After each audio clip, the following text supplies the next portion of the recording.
οριζόντια μέτρα. Μισθούς.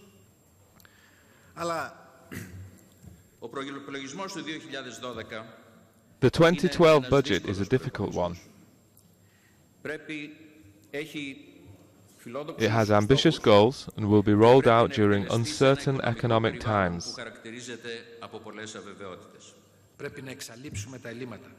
We are voting for this budget today to achieve our goals, knowing full well it will need to be revised.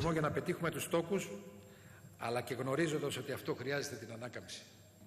Ακριβώς για να προλάβει η Ελλάδα να υποφεληθεί έστω και τελευταία στιγμή. Rolling out this budget will lead to a severe recession in 2012, one that will worsen an economy that's already highly affected and has spent 4 years in recession. Που βρίσκεται εδώ και 4 χρόνια στην ύφεση.